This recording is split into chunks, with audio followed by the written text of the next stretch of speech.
What's going on, Silver Eagles? Today we are going to be talking about the four principles of geography. Now, these are incredibly important for us to understand, and they will follow us everywhere we go for the rest of our time in global studies. They're going to follow us along like a lost little puppy. So when we're in Africa or the Middle East or Latin America, they are going to pop back up. These four principles are really kind of the building blocks of the rest of our time in global studies. So our first principle is hierarchy. Simply put, a hierarchy is an order or a rank, but in geography, we're really concerned about the urban hierarchy, which ranks a metropolis or an urban area all the way down to a farm or a more rural area.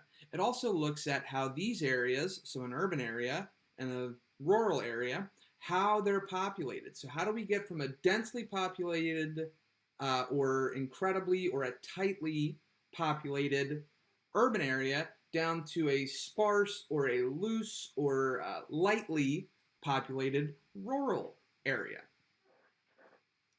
So this is a picture of a metropolis. This is a picture of New York City. And some things about metropolises is they are very large. They're the biggest city size you could possibly get. So not all cities are metropolises, but all metropolises are cities. And the thing about metropolises is they have a lot of goods and services available. You know, they all often have major sports teams or news broadcasting, concert venues, things like that. But the other big thing about a metropolis is it's densely populated, very densely populated, which is very different from a farm, which is incredibly spread out and doesn't really offer any goods or services. So there are less people, right? And there are practically no goods or services. If you're living on a farm, you probably got to drive a solid hour or so to get to the closest grocery store, things like that. So we see a big difference in between metropolises and farms. So our urban hierarchy is going to go from a metropolis down to a city, down to a town, to a village, to a farm. And as we go down that hierarchy, as we go down that rank with the metropolis on top, we get incredibly less populated as we go. So New York City, incredibly populated. And then let's take a step down and say Wilmington is our next city. Nowhere near as populated as New York, nowhere near as many goods and services provided as New York, but it's still important and it's still more densely populated than a town, right? So in this example, Wilmington's our city, the town would be Newark. Right? There's more people living in Wilmington. There are more goods and services available in Wilmington than there are in Newark, right? People are more spread out in Newark. There's less going on in Newark. Well, where do we go from Newark? Well, we go from that town, Newark, down to a village or a suburb. And in my head, that's Hockessin, right? There really aren't any goods or services available in Hockessin, but there's people living near each other. You know, the houses aren't very far from each other, so people are close. They're more spread out than they are in Newark and in Wilmington, but they're still relatively close together, and they're probably closer to the towns and the cities than if you got to a farm, right? And a farm, you know, think parts of Middletown or Sussex, where people are just living on their property, they're farming, and they're kind of removed, right? So we go from the metropolis, which is densely populated and has lots of goods and services to offer, all the way down to a farm, which is loosely populated and has less goods and services to offer.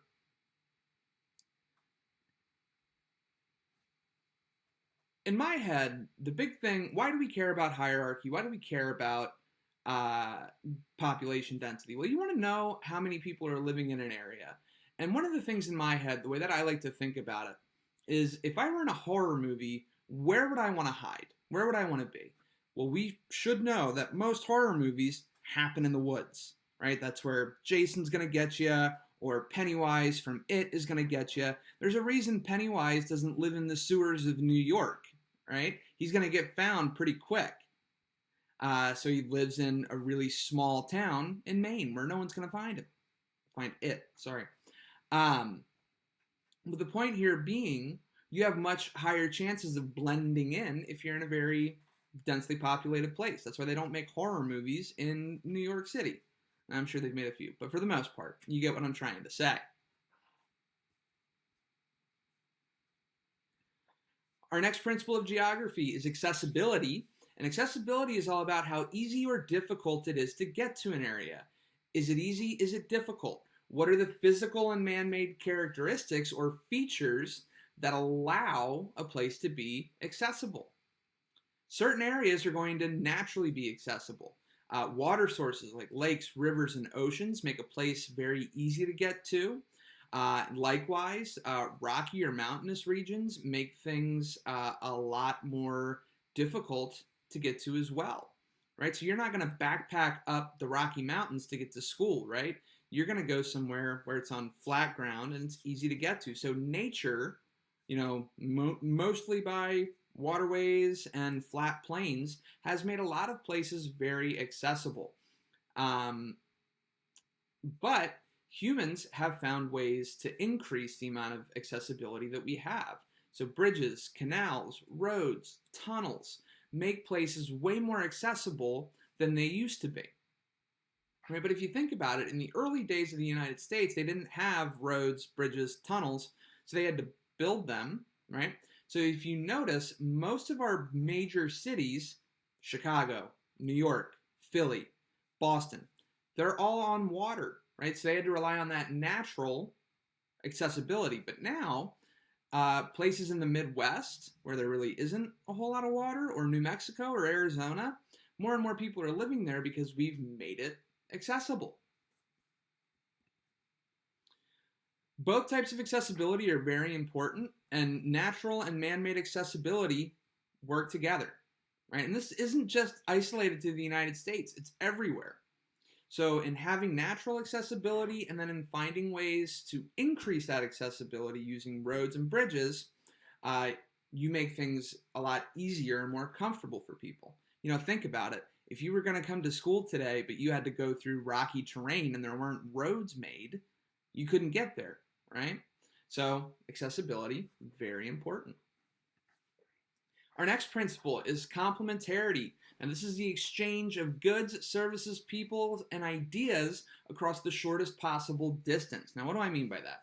I think the best way to illustrate this is with a personal example in Mr. Doyle's life.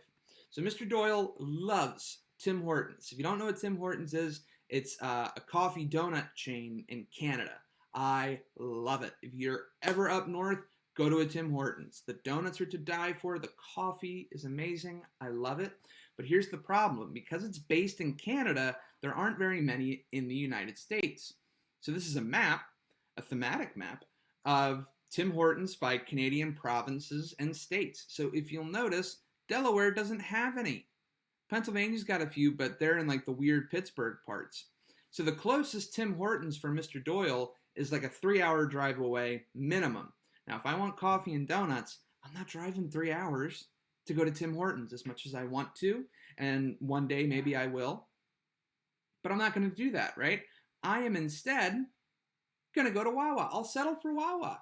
Actually, I love Wawa. I love Wawa, right? I'm not going to sleep on Wawa. I love Wawa coffee, love Wawa donuts, the hoagies, the whole experience. I love it. But here we can see complementarity play out, right? I want coffee and donut. I'm going to go across the shortest distance and go to Wawa. And we can do this again with Wawa, right? So let's say I'm at Hodson and I decide, you know what? I could really go for a cup of coffee this morning. I'm going to go to Wawa to get a cup of coffee. Where am I going? I'm going to the Wawa on Route 40, which is 2 minutes from Hodson Votech, instead of getting on I-95 and going to the one on Philadelphia Pike in Claymont, right? I am getting my coffee from the shortest possible distance, right? Likewise, if you want to get new clothes, you want to go to the mall. If you live in Newark, you're going to the Christiana Mall, not the Concord Mall or the King of Prussia Mall, right? Now, sometimes the shortest possible distance isn't necessarily a short distance, right? Like if I absolutely needed to go to Tim Hortons, right? Absolutely had to go. Nothing else would do. Then the shortest possible distance is 3 hours, right, to the one in Red Bank, New Jersey. But I'm not going to drive 8 hours into Toronto, Canada. So the 3-hour drive is still the shortest distance, right? So that's complementarity in a nutshell. Okay, and our final principle is diffusion. And diffusion is the spread of culture, information, ideas, people, goods, services across vast distances. It doesn't always have to be a vast distance. Maybe I should just say across distances, but the distance can be vast. So really what this is we'll see, food, we'll see ideas, we'll see these things spread through people traveling, right? And this has been going on for forever. So this is a picture of the Columbian Exchange. So this is when the early settlers came to the United States. What were they bringing with them? Well, they were bringing livestock, they were bringing plants, they were bringing things to introduce into the Americas. And likewise, they were sending things back like tobacco, turkeys, pineapple, squash, corn, things that they didn't have in Europe that now they use regularly, right? So those goods spread somewhere else, and now they're a staple there as well, right? We see this all the time with things like fast food, right? Fast food started in the United States, but people brought it other places. They spread into other countries, and now we've got weird-looking pizzas from KFC and Pizza Hut in China, Japan, Hong Kong, South Korea, right? All of these places. So when people travel, they bring their culture, they bring their ideas with them, and then they find and take root in the new places.